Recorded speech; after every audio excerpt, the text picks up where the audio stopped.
Ito na yung request nyo, boy. So, yung game to namin nila DK at ni Pabida. At dito, ako naman ang pinag-jungle ni Mr. Champion. Dapalit kami role ni Wakno.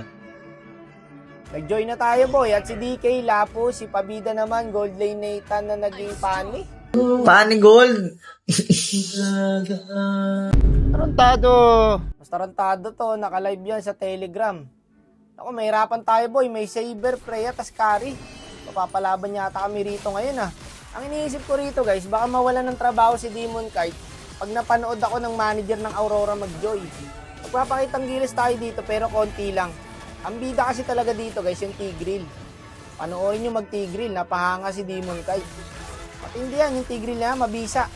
So, since malapit na ang MPL, guys, training na namin ulit si Demon Kite sa mundo ng mga Dark Continent para mamulat na agad sa katotohanan.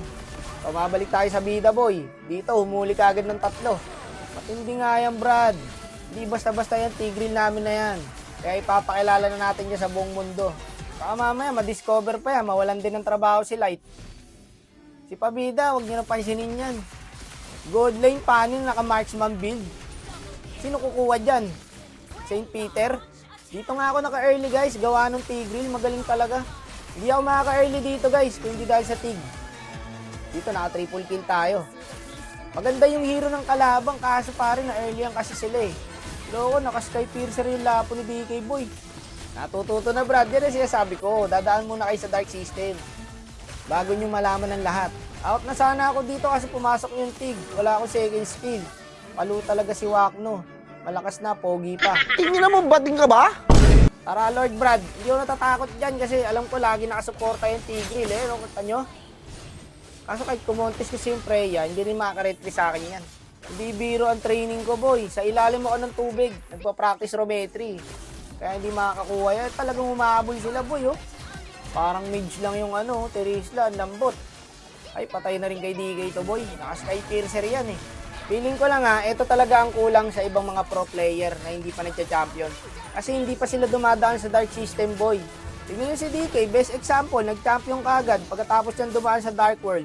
Suggestion ko lang to, guys, baka mamaya magulat kami. Lahat ng pro player nagsasolo RG na din. Wala na, panis na itong mga kalaban, guys. Pinanis na namin, legit. Pag kami na magkakasama, panis na yung mga kalaban. Set, boss, wak, tingin. Eto, magpapakitang gilas ulit yung Tigreal, guys. Dito nagpapanormal lang siya sa carry boy, oh. Tapos inaantay niya lang na may magtabi. Tsaka siya si Set. W, Tig. Ang hanga nga si Demon Kite dyan, boy, sa Tigreal na yan. Kung napanood nyo yung live niya. Saka hindi rin kami makaka-early kundi dahil sa set niya, guys. Maganda hero ng kalaban, eh. Eto, mukhang endable na to. Kasama pala namin si Pabida dito. Hindi ramdam, ha.